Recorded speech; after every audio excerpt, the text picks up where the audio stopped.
बच्चों, आज हम गैसीय परिवहन एवं आदान प्रदान जो कि श्वसन या रेस्पिरेशन का एक पार्ट्स है, इसके बारे में अध्ययन करेंगे।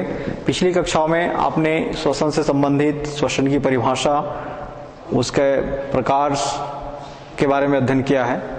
उसमें जो पिछली कक्षा में चल रहा था आंतरिक श्वसन, है ना, इसके बारे में थोड़ा सा और बता दें।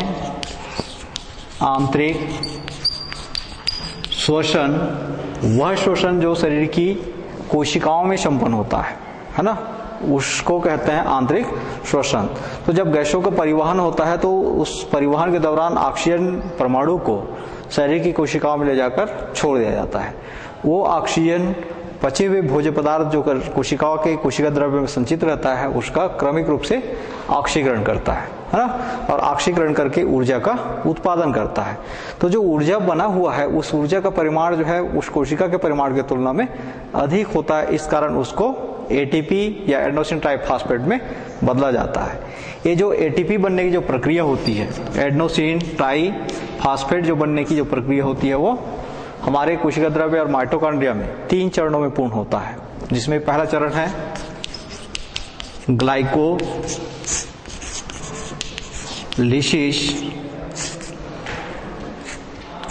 दूसरा है क्रेब्स चक्र और तीसरा है इलेक्ट्रॉन अभिगमन तंत्र, जिसको शॉर्ट में कहते हैं ईटीएस, इलेक्ट्रॉन ट्रांसपोर्ट सिस्टम। ये 3 चक्रों के द्वारा आंतरिक श्वसन की जो क्रिया विधि है वो संपन्न होती है ना। ग्लाइकोलिसिस मुख्य रूप से कोशिका द्रव्य में संपन्न होता है। क्रेब्स साइकिल और जो इलेक्ट्रॉन ट्रांसपोर्ट जो है ये दोनों माइटोकॉन्ड्रिया में संपन्न होते हैं। ठीक है, आपने पादप श्वसन के अंतर्गत शायद इन चक्रों के बारे में अध्ययन कर लिए हैं, है ना। उसमें ग्लाइकोलिसिस का विस्तार से वर्णन है और क्रेब्स चक्र का भी है और इलेक्ट्रॉन ट्रांसपोर्ट सिस्टम का भी है। जैसे जब ऑक्सीजन शोषण होता है तो एक अणु ग्लूकोज के ऑक्सीकरण के परिणाम स्वरूप कितने एटीपी बनते हैं? 38 बनते हैं, है ना। ये 38 जो है एक ही चक्र में नहीं बनता बल्कि तीनों चक्रों में बनते हैं, है ना। पहले चक्र में 2 एटीपी बनता है, दूसरे चक्र में 24 एटीपी बनते हैं, है ना, और शेष जो बच गया वो कहाँ बनता है? इलेक्ट्रॉन ट्रांसपोर्ट सिस्टम में या इलेक्ट्रॉन अभिगमन तंत्र में बनता है। ठीक है, इस तरीके से ये जो आंतरिक श्वसन जो है शरीर के कोशिकाओं के अंदर संपन्न होता है। तो ये तो हो गई आंतरिक श्वसन की बात। अब हम चलते हैं आज के टॉपिक गैसीय परिवहन एवं आदान प्रदान पर। तो गैसीय परिवहन का मतलब क्या होता है, इसको भी आपको एक परिभाषा इसकी बता दिया गया था, है ना। जो श्वसन वायु को जो है शरीर के अंदर बाह्य श्वसन के द्वारा क्या किया जाता है? ग्रहण किया जाता है ना। जिन अंगों के द्वारा वायु को बाह्य वातावरण से शरीर के अंदर लिया जाता है उन अंगों को क्या कहते हैं? श्वसनांग कहते हैं, है ना। इस श्वसनांग के अंतर्गत जैसे हम अपनी बात करें, मनुष्य की बात करें, तो हमारे शरीर में कौन कौन से श्वसनांग हैं? एक तो नॉस्ट्रिल, है ना, फिर नासामार्ग, फिर फैरिंक्स, है ना, फिर ट्रेकिया, फिर ब्रोंकाई, फिर ब्रेंकियोल्स, है ना, और फिर फेफड़े। ये क्या हो गए? श्वसन अंग हो गए। इनको सम्मिलित रूप से हम कहते हैं श्वसन तंत्र। ठीक है, तो इस माध्यम से क्या किया जाता है? शरीर में वातावरण में उपस्थित जो वायु है उस वायु को पहले ग्रहण किया जाता है और वायु को ग्रहण करके उसको शरीर की कोशिकाओं तक विभिन्न माध्यम से परिसंचरण तंत्र के माध्यम से शरीर की कोशिकाओं तक पहुंचाया जाता है ना। और जैसी शरीर कोशिकाओं में ऑक्सीजन को पहुंचाया जाता है तो भोजन का क्या करेगा? क्रमिक रूप से ऑक्सीकरण करेगा, और जब ऑक्सीकरण होता है तो उससे कुछ वर्ज्य पदार्थ बनते हैं, है ना। श्वसन के वर्ज्य पदार्थ जैसे कार्बन डाइऑक्साइड, उस कार्बन डाइऑक्साइड को वापस मुख्य श्वसनांग तक लाकर छोड़ दिया जाता है। अब वो मुख्य श्वसनांग तक अर्थात फेफड़े तक कार्बन डाइऑक्साइड आया हुआ है, उस कार्बन डाइऑक्साइड को शरीर से क्या करना है, हमें बाहर छोड़ना है, तो उसको हम श्वासोच्छ्वास की क्रिया के द्वारा शरीर से बाहर त्याग देते हैं। ठीक है, तो अलग अलग जीवों में ये जो गैसों का जो परिवहन है वो अलग अलग ढंग से होता है, या उनका जो आदान प्रदान है वो अलग अलग तरीके से होता है। जैसे इसके अंतर्गत हम ले सकते हैं क्लोमी श्वसन। इसके अंतर्गत पहला क्लोमी श्वसन, क्लोम या उसी को कहते हैं गिल्स, है ना। किन में पाया जाता है गिल्स? मछलियों में। ठीक है, मछलियों में जो गिल्स होते हैं, गिल स्लिट्स होते हैं, उसके माध्यम से वो क्या करता है, जल में घुली हुई ऑक्सीजन को अवशोषित करता है ना, एक्सेप्ट करता है और उसको शरीर के कोशिकाओं तक पहुंचाता है। तो उनमें जो पाया जाने वाला श्वसन क्या कहलाएगा? क्लोमी श्वसन कहलाएगा। दूसरा फूफुसी श्वसन या पल्मोनरी रेस्पायरेशन, ये जितने भी उच्च वर्गीय जंतु होते हैं, स्तनधारी खासकर, है ना, जैसे मनुष्य हो गया, बंदर हो गया, उनमें जो गैसों का जो वो है, गैसों का जो परिवहन जो है किसके द्वारा होता है? फेफड़े के द्वारा होता है। फेफड़ा मुख्य मशीन है जो ऑक्सीजन को अंदर की ओर खींचने में और कार्बन डाइऑक्साइड को शरीर से बाहर छोड़ने में मदद कर रहा है। ठीक है, फिर तीसरा देख लेते हैं त्वची श्वसन। त्वची श्वसन का मतलब होता है ऑक्सीजन को किसके द्वारा अवशोषित करना? त्वचा द्वारा अवशोषित करके शरीर की कोशिकाओं तक पहुंचाना, वो श्वसन कहलाता है त्वची श्वसन। जो जलीय प्राणी होते हैं जैसे मेंढक है ना, उसकी जो शरीर का जो त्वचा होता है किस प्रकार का होता है? चिपचिपा। वो चिपचिपा सतह से ऑक्सीजन को, जो जल में घुला हुआ ऑक्सीजन को क्या करता है? अवशोषित करता है और शरीर की कोशिकाओं में उसको पहुंचाता है। ठीक है, तो उनमें जो पाया जाने वाला जो श्वसन होगा वो त्वची श्वसन होगा। इसी प्रकार स्पाइरेकिल श्वसन, स्पाइरेकिल श्वसन,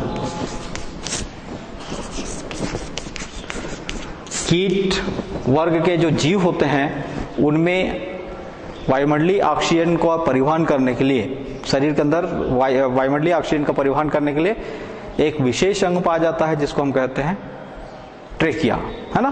तो ट्रेकिया के माध्यम से वो वायुमंडल में उपस्थित ऑक्सीजन को पहले ग्रहण करेंगे और ग्रहण करके उनके शरीर की कोशिकाओं तक पहुंचाने का कार्य करते हैं। तो उनमें जो पाया जाने वाला श्वसन कहलाता है स्पाइरेकिल श्वसन।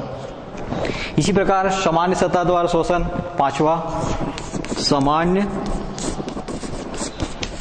त्वचा द्वारा श्वसन। जो निम्न वर्गीय जीव होते हैं जैसे अमीबा हो गया, पैरामीशियम हो गया, है ना, इनमें विसरण के माध्यम से क्या किया जाता है? वायुमंडलीय ऑक्सीजन को ग्रहण किया जाता है और उसी के माध्यम से, चूंकि उनका शरीर जो है कोशिकीय होता है ना, इससे एक कोशिका के उस कोशिकीय सतह द्वारा अर्थात उनके शरीर के बाहर त्वचा द्वारा ऑक्सीजन को, वायुमंडलीय ऑक्सीजन को ग्रहण करके कोशिका के अंदर लिया जाता है। ठीक है, तो उस श्वसन को क्या कहेंगे? सामान्य त्वची श्वसन कहेंगे।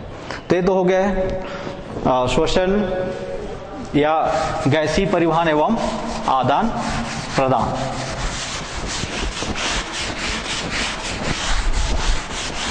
अब हम देखते हैं विभिन्न जो जंतु होते हैं, है ना, विभिन्न जंतुओं में श्वसन किस प्रकार का होता है।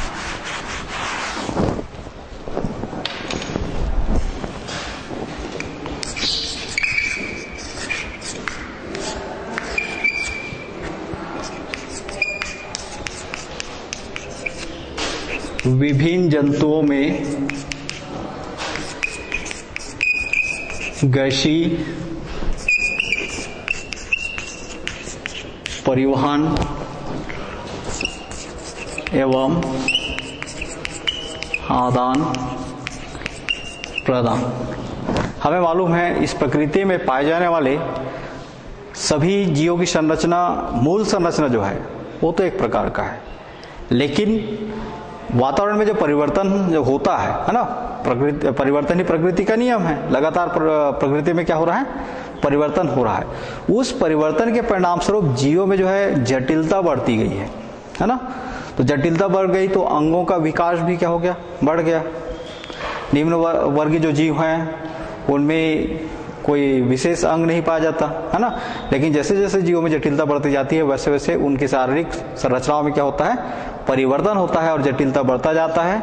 तो ये जो वायुमंडल में उपस्थित जो ऑक्सीजन है, उस ऑक्सीजन को शरीर की कोशिकाओं तक पहुंचाने के लिए उनमें अंगों का जो विकास है वो अलग अलग होता है। मतलब अलग अलग जीवों में गैसों का आदान प्रदान क्या होगा, अलग अलग प्रकार का होगा। जैसे सरल जो एकोष्की जीव हैं, है ना, सरल एक कोशिकी जीव,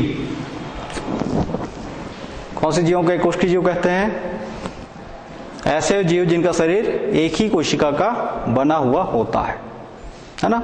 उसमें कोई अंग है क्या ऑक्सीजन को जो है ग्रहण करके उसका परिवहन करने के लिए? नहीं है। एक कोशिका है, कोशिका के अंदर ही सारे जैविक क्रियाएं होती हैं।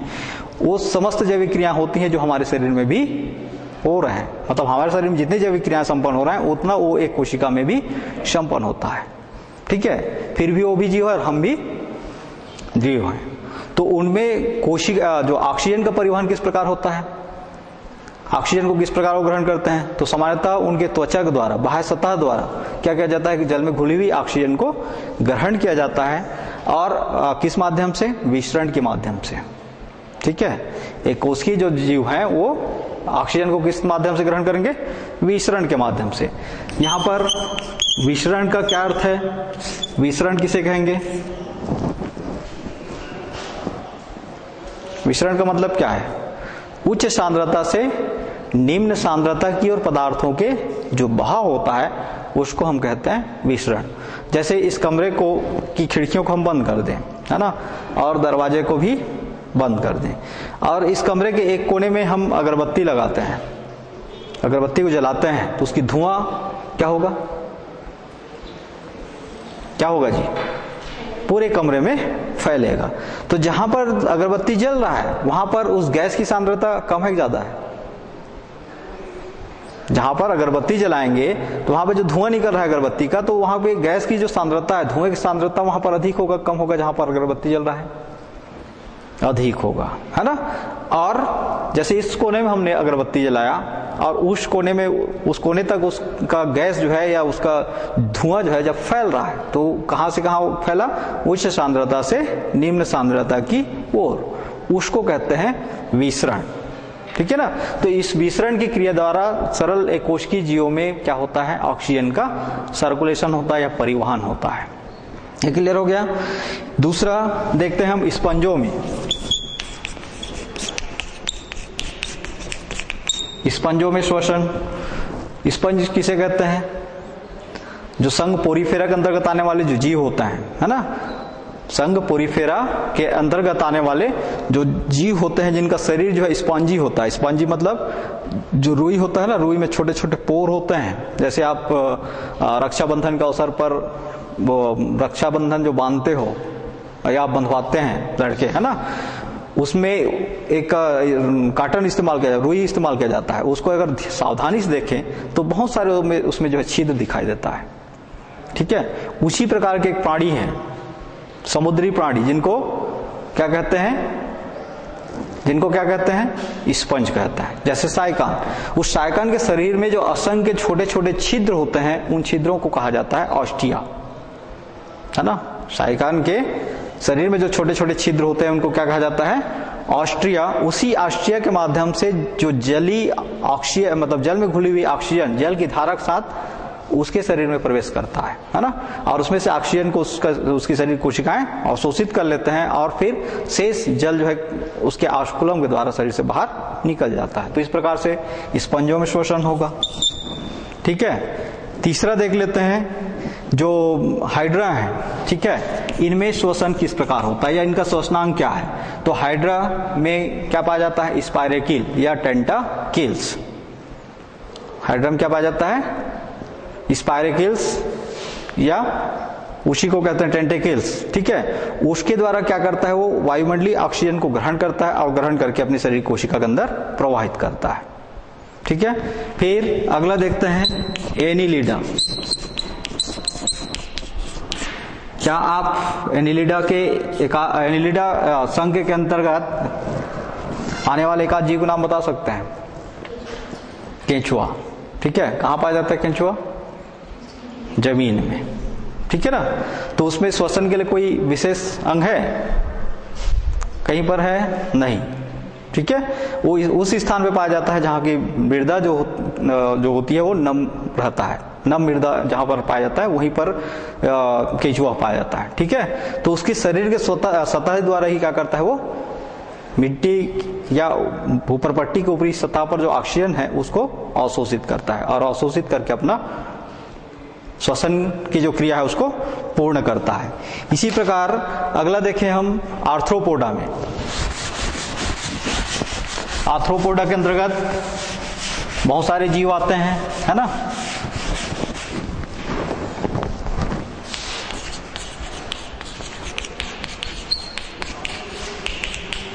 ऐसे जीव जिनका जो उपांग होते हैं वो सेगमेंटेड होते हैं, उनको कौन से संघ में रखा गया है? आर्थ्रोपोडा में, है ना। ये जो है सबसे बड़ा संघ है किसका? अकशेरुकीय जीवों का, ठीक है। तो इसमें जो है श्वसन के लिए विशेष अंग का इसमें भी अभाव होता है। इसमें जो श्वास नलिका पाई जाती है ना, उस श्वास नलिका के द्वारा ये वायु में उपस्थित जो ऑक्सीजन को क्या करता है, ये ग्रहण करता है, ग्रहण करके उसका शरीर के अंदर परिसंचरण तंत्र के माध्यम से परिवहन करते हैं, है ना। तो इस तरीके से इनमें श्वसन की क्रिया पूर्ण होती है। इसी प्रकार विकसित जो जीवों में, विकसित जंतुओं में श्वसन, तो जितने भी विकसित जंतु होते हैं जैसे मनुष्य, है ना, इसमें क्या पाया जाता है? श्वसनांग पाया जाता है ना। पूर्ण विकसित श्वसनांग, जैसे मनुष्य की बात करें तो हमारे शरीर में जितने भी प्रकार के जो ऑर्गेनल सिस्टम है, अंग तंत्र है, वो पूर्ण रूप से विकसित हैं। तो उसमें श्वसन तंत्र भी है जो पूर्ण रूप से विकसित है, जो हमारे नॉस्ट्रिल से शुरू होकर फेफड़े तक खत्म होता है ना।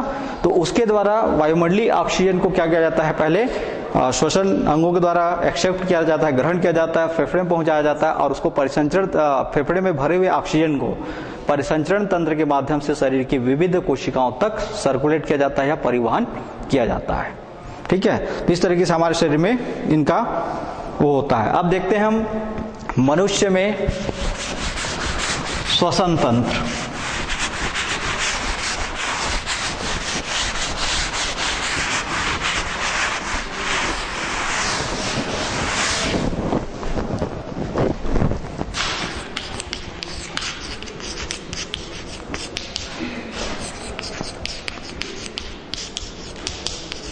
मनुष्य में श्वसन तंत्र, तो मनुष्य चूंकि विकसित जीव है ना, इसलिए श्वसन तंत्र जो है विकसित होता है, जो नॉस्ट्रिल से फेफड़े तक खत्म होता है। मतलब पहला भाग है नॉस्ट्रिल या नासा मार्ग जिसको कहते हैं, है ना, और फेफड़ा जो है उसका अंतिम अंग होता है। ये जो हमारे शरीर में पाए जाने वाले जो श्वसन तंत्र है, इसमें श्वसन की जो प्रक्रिया होती है वो चूंकि पल्मोनरी धमनियों के द्वारा और आर्टरियों के माध्यम से होती है ना, इसलिए इसमें हमारे शरीर में होने वाले श्वसन को हम फुफ्फुसी श्वसन के नाम से जानते हैं। हमारा जो श्वसन तंत्र है ये मुख्य रूप से दो भागों से मिलकर बना हुआ होता है, जिसमें से पहला भाग होता है संवाहक अंग।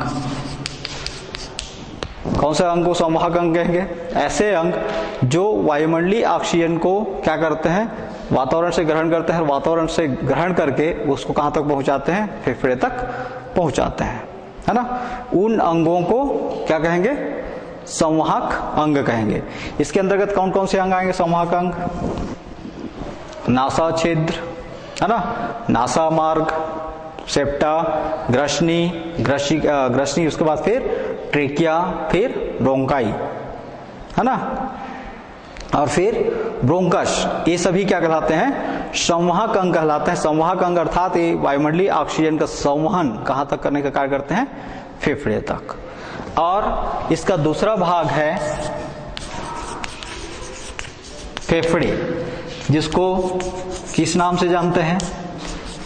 प्रमुख श्वसनांग के नाम से जानते हैं। मतलब हमारे शरीर में प्रमुख श्वसनांग कौन है? फेफड़ा है, ठीक है, क्योंकि इसी के द्वारा ऑक्सीजन को शरीर के अंदर ग्रहण किया जा रहा है, खींचा जा रहा है, और इसी के द्वारा जो है उस ऑक्सीजन को शरीर के विविध कोशिकाओं पर तक पहुंचाया जा रहा है ना। और वर्ज्य जो गैस है उन गैसों को फेफड़े के माध्यम से ही शरीर से बाहर निकाला जा रहा है। तो चलिए इसको आप नोट कर लीजिए।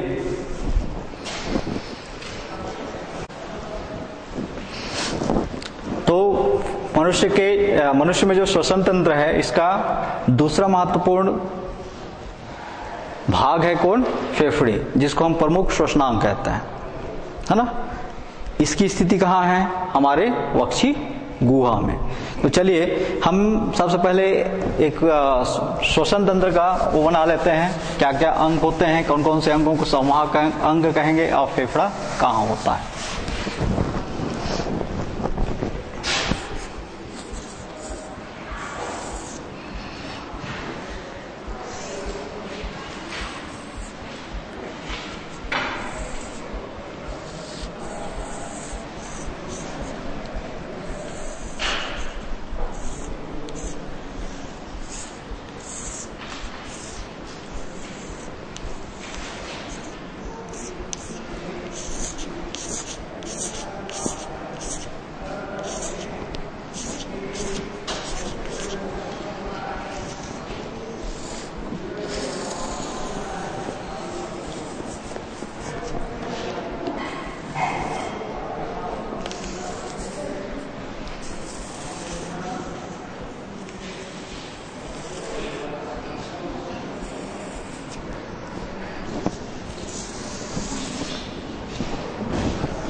इसमें से जो पहला हिस्सा होता है श्वसन तंत्र का वो कहलाता है नेजल नॉस्ट्रिल।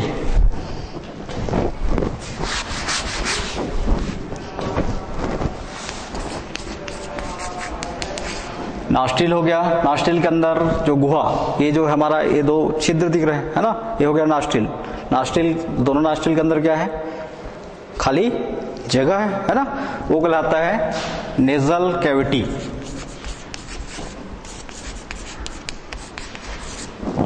और यहां पर जो गुहा होता है वो कहलाता है ओरल कैविटी।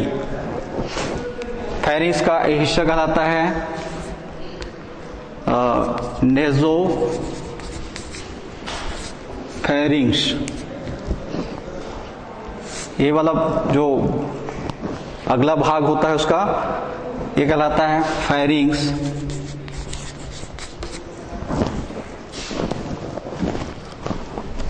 फिर यहां पर ये हिस्सा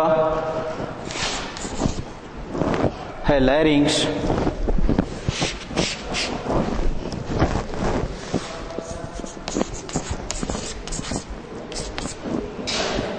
और यहीं पे होता है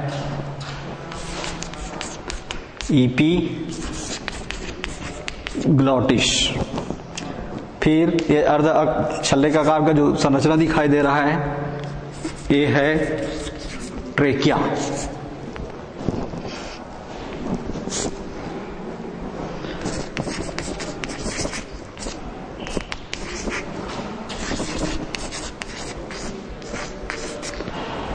ये हिस्सा कहलाता है हृदय फेफड़े का superior lobe of left lung. और ये हिस्सा होता है इंफीरियर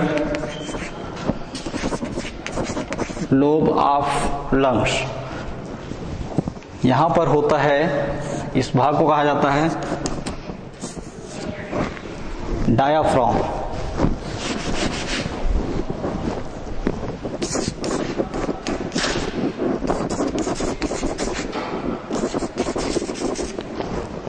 ये हो गया डायाफ्राम।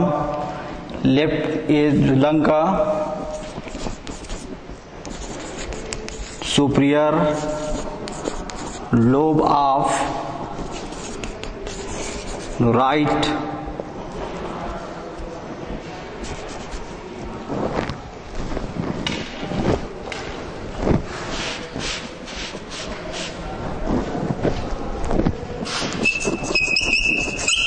राइट लंग, ये इसका हो गया मिडिल लोब, और ये हिस्सा हो गया इंफीरियर लोब।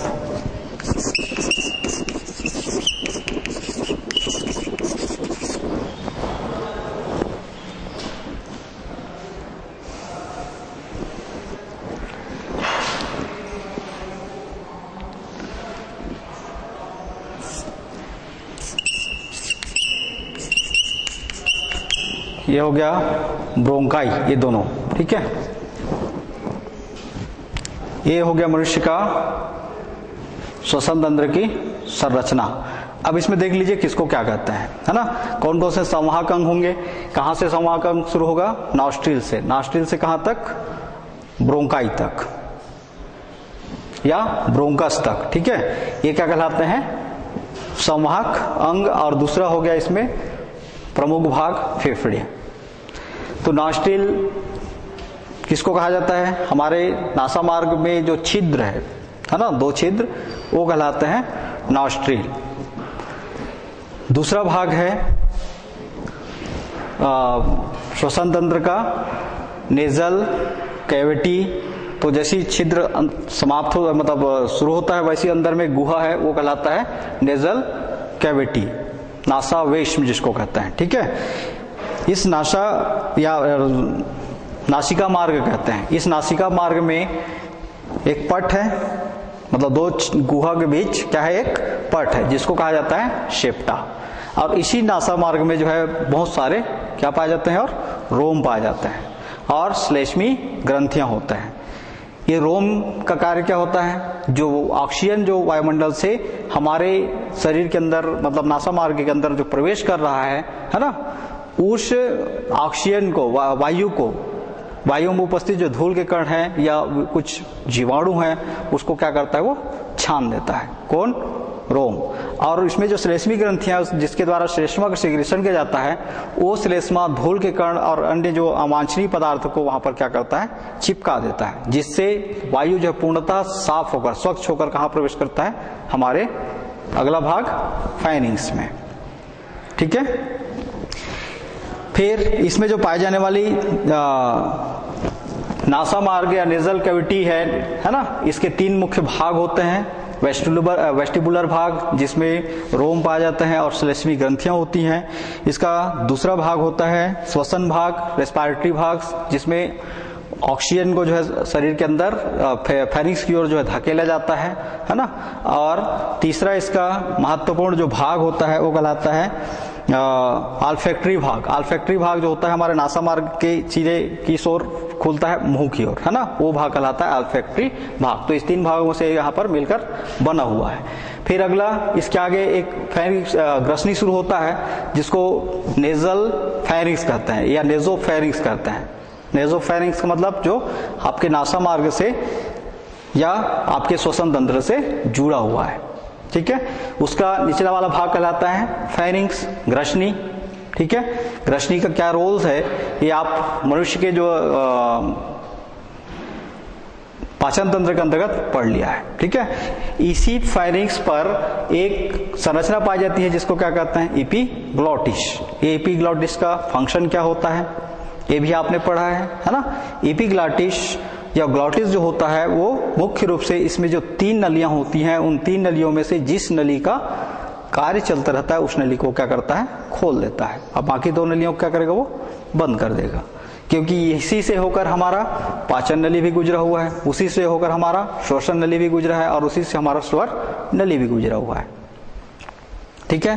तो जिस समय जिसका कार्य चलता रहेगा वो उसका दरवाजा वो खोल के रखेगा, और जिसका नहीं है उस समय उसको क्या कर देगा, बंद कर देगा, ठीक। फिर अगला श्वसन तंत्र का अगला भाग है लैरिंग्स। तो लैरिंग्स का मतलब क्या है, कंठ, गला, है ना। कंठ या गला जो हमारे द्वारा जो ध्वनि निकाला जा रहा है, आवाज जो निकाला जा रहा है, वो कहां से निकलता है, इसी गले से, है ना, गले से जो आवाज बना वो नलिका के माध्यम से शरीर से बाहर निकलता है ना। और वो ध्वनि जो है जब दूसरे व्यक्ति के कर्ण के जो पिन्ना है उसमें जाकर टकराता है तो उसको भी उसका आभास होता है ध्वनि का। ठीक है, तो ये इसका कार्य हो गया। फिर आगे अगला इसका भाग है श्वसन तंत्र का ट्रेकिया, है ना। तो श्वसन तंत्र का जो फेरिंक्स है वो आगे चलकर सी के अर्ध छल्लों के समान एक संरचना होता है। सी का आकार के अर्ध छल्लों के समान संरचना है जिसको क्या कहते हैं, ट्रेकिया कहता है या श्वास नलिका कहता है। ये ट्रेकिया जो है अर्धछल्ले के नुमा इसलिए रहता है क्योंकि यहाँ पे जो वायु का जो हुआ है, वायु जो प्रवेश किया है उसको तो आपके नेजल पैसेज में, नासा मार्ग में जो है पूर्णतः क्या कर दिया गया, रोम के द्वारा और श्लेष्मी ग्रंथियों द्वारा छान दिया गया है। फिर भी उसमें अभी भी कुछ ऐसे अवांछनीय पदार्थ हो सकते हैं, है ना, जो फेफड़े में यदि चले जाएं तो फेफड़े क्या करेंगे, नुकसान पहुंचाएंगे। तो उनको रोकने के लिए इसकी जो आकृति होती है इस प्रकार अर्धछल्ले के समान होती है। ये आगे चलकर दो शाखाओं में विभक्त होता है ना। तो जहां पर ये दो शाखाओं में बढ़ रहा है उसी को कहते हैं ब्रोंकाई। जहां पर ये दो शाखाओं में बढ़ रहा है उसको क्या कहा जाता है, ब्रोंकाई कहा जाता है। ठीक है, ये ब्रोंकाई अपनी अपनी ओर, दाईं ओर जो फेफड़ा है वो दाईं ओर और बाईं ओर जो फेफड़ा है वो बाईं ओर जाकर एक एक शाखा बनाते हैं, है ना। वो कहलाते हैं ब्रोंकस। मतलब ये हो गया, ये वाला हिस्सा जो है हो गया ब्रोंकाई, ये आगे चल कर क्या बनाए, ब्रोंकस बनाए। ये ब्रोंकस जाकर आगे फिर से कई शाखाओं में क्या होता है, विभक्त हो जाता है। इन शाखाओं को कहा जाता है ब्रेंकियोल्स। ब्रोंकाई जो है, ब्रोंकस जो है आगे चलकर क्या करते हैं, बहुत सारे और शाखाओं में विभक्त हो जाते हैं। उन शाखाओं को क्या कहते हैं, ब्रेंकियोल्स। ये ब्रेंकियोल्स आगे जाकर फिर से विभाजित होते हैं, है ना। उनको कहते हैं एल्विलाई सेक्स। ठीक है, और वही एल्विलाई जो है अंत में एक कुपिका के समान संरचना में जाकर खत्म होते हैं। अंत में जाकर क्या होते हैं, इस प्रकार के कुपिका नुमा संरचना में जाकर क्या हो जाते हैं, वो खत्म हो जाते हैं, जिनको कहते हैं एयर सेक्स। ठीक है, फिर अगला ये तो हो गया पूरे संवाहक अंग, है ना। दूसरा भाग हो गया क्या, मुख्य श्वसनांग या फेफड़ा। तो फेफड़े, दो फेफड़े हो गए, है ना, जिनकी स्थिति कहाँ है, वक्षी गुहा में है, जो किसके ऊपर है, हमारे जो डायफ्राम है उसके ऊपर। डायफ्राम कैसे पता चले कहां से कहां तक डायफ्राम है, तो आप श्वास को एक बार बाहर की ओर छोड़ो, है ना, एक बार बाहर की ओर छोड़ो, या फिर अपने श्वास को ऊपर के मतलब वो करके थोड़ा देर दबा के रखो, तो आपके यहाँ पर एक वो बनता है, पट बनता है। यहाँ के जो पसलियां जो वो है, आपके जो पेट वाला भाग का कुछ अंश जो है नीचे की ओर धसा हुआ, धस जाता है, इस टाइप का महसूस होता है ना, वो भाग कहलाता है डायाफ्राम। इसी डायाफ्राम के ऊपर और हमारे जो हृदय है उसके दोनों ओर, हृदय की स्थिति कहां पर है, वक्षी गुहा में, है ना, उसके दोनों ओर पसलियों से जो घिरी हुई आकृति, स्पंजी आकृति एक एक की संख्या में पाया जाता है, उसी को कहते हैं फेफड़ा, जो प्रमुख श्वसन अंग का कार्य करता है। अर्थात जो नॉस्ट्रिल के द्वारा जो वायु को ग्रहण किया गया उसको नेजल पैसेज के द्वारा क्या कर लिया गया, पूर्णतः छान लिया गया, और छान कर उसको आगे प्रेषित किया जाता है ट्रेकिया, फिर ब्रोंकाई, ब्रोंकस, ब्रेंकियोल्स के माध्यम से, और कहां तक उसको पहुंचाया जाता है, एयर सेक्स तक। एयर सेक्स और ये जो पूरी संरचना जो है ब्रोंकाई और एयर सेक्स, ये पूरी संरचना कहां पर विद्यमान है, फेफड़े के अंदर। ठीक है, मनुष्य का जो फेफड़ा है, जो लेफ्ट में पाया जाने वाला फेफड़ा दो लोब से बना हुआ है ना। पहला लोब को कहा जाता है superior lobe of left lung और inferior lobe of right lung. इसी प्रकार जो राइट में लेफ्ट लंग है ना, और राइट में जो फेफड़े होता है उसका वो जो है तीन लोबों से मिलकर बना हुआ होता है। पहला लोब हो गया superior lobe of right lung, फिर बीच में एक लोब है ना, ये बीच के जो लोब है उसको कहा जाता है middle lobe of right lung, और सबसे नीचे जो लोब है इस लोब को कहा जाता है inferior lobe of right lung. इस तरीके से एक तरफ का तीन लोबों से मिलकर बना हुआ होता है। फिर यहाँ पर जो दोनों लोब को, फेफड़े के जो दो लोब है, दो गुहा है, उसको अलग करने के लिए एक यहाँ पे क्या खींच दिए, हम लाइन खींच दिए हैं, सेप्टा बना दिए, है ना। इसको कहते हैं ऑब्लिक्यू फीसर, क्या कहते हैं इसको, ऑब्लिक्यू फिशर। तो इस तरीके से यहां से ऑक्सीजन को ग्रहण करके फेफड़े तक पहुंचाया जाता है। इसमें सबसे प्रमुख अंग हो गया फेफड़ा। तो फेफड़ा जो है वो स्पंजी होता है, स्पंज के समान होता है, जो करोड़ों की संख्या में एल्विलाई के द्वारा बना हुआ होता है। मतलब इसमें एल्विलाई की संख्या क्या होता है, करोड़ों की संख्या में। यदि हम अपने दोनों फेफड़े के आंतरिक संरचना को देखें तो इसमें लगभग 30 करोड़, फेफड़े में जो है लगभग 30 करोड़ क्या पाया जाएगा, एल्विलाई पाया जाएगा। मतलब इनकी संख्या इतनी है, ठीक है। और इसी में जो एयर सेक्स होते हैं, वही एयर सेक्स श्वासोच्छ्वास के दौरान ग्रहण किए हुए ऑक्सीजन को ग्रहण करके, मतलब उसी एयर सेक्स में जो है भरकर रखते हैं, है ना। फिर जो फेफड़े के चारों ओर, चूंकि फेफड़ा बहुत कोमल अंग है, स्पॉन्जी है ना। स्पॉन्जी अर्थात रगड़ और धक्के से क्या हो सकता है, क्या हो सकता है, स्पॉन्जी है तो रगड़ बाहरी आघात से खराब हो सकता है ना, रप्चर हो सकता है। तो उसको बचाने के लिए इसके चारों ओर एक कैविटी, एक वो पा जाती है, आवरण पा जाता है, जिसको विसरल आवरण कहते हैं, है ना। जिसके अंदर एक फ्लूइड भरा रहता है, जिसको विसरल प्लूरल फ्लूइड कहते हैं, ठीक है। वो प्लूरल फ्लूइड उसको बाहर आघातों से उसकी पूर्णतः सुरक्षा करता है ना। और फिर एयर जो सेक्स होते हैं, उनका मुख्य कार्य ये होता है कि ऑक्सीजन को ग्रहण करना और वायु के अन्य जो पार्ट्स होते हैं उसको फिर से जो कहते हो बाहर निकाल दिया जाता है। क्योंकि एयर सेक्स के जो नेचर होता है वो मात्र ऑक्सीजन को बांधने की क्षमता उसमें पाया जाता है, या ऑक्सीजन के साथ ही वो बंधुता प्रदर्शित करता है। तो ये तो हो गई आपके शरीर में पाया जाने वाला श्वसन तंत्र। दूसरा चीज इसमें पूछा जाता है मनुष्य की फेफड़े की संरचना।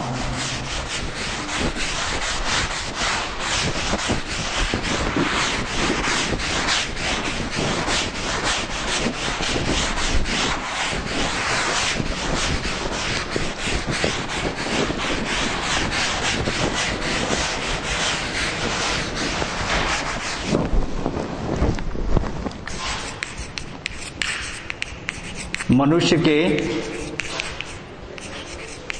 फेफड़े की संरचना। तो जो मनुष्य का जो फेफड़ा है उसका जो 3 लोबों से मिलकर बना हुआ होता है ना। तो सबसे पहले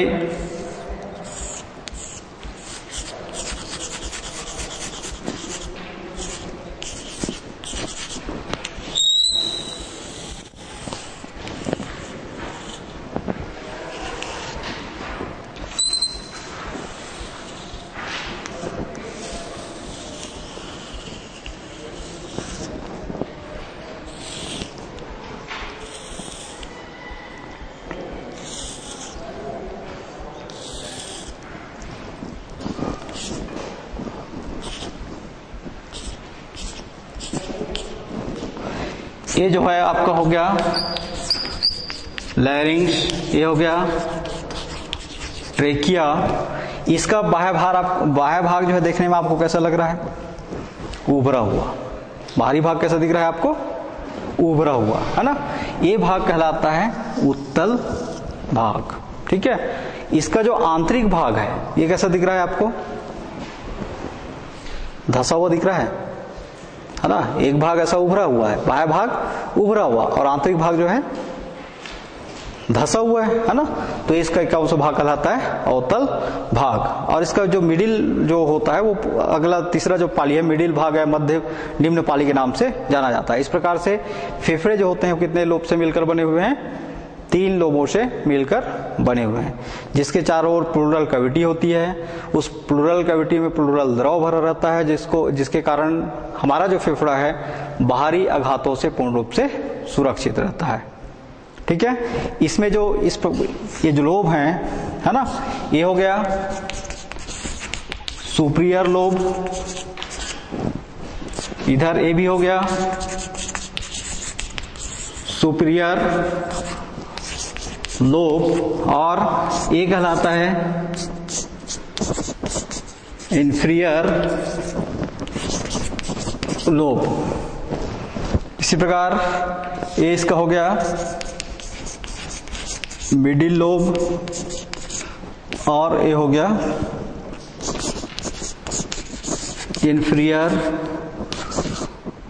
लोब ऑफ राइट लंग, और यहां पर पाया जाता है डायाफ्राम।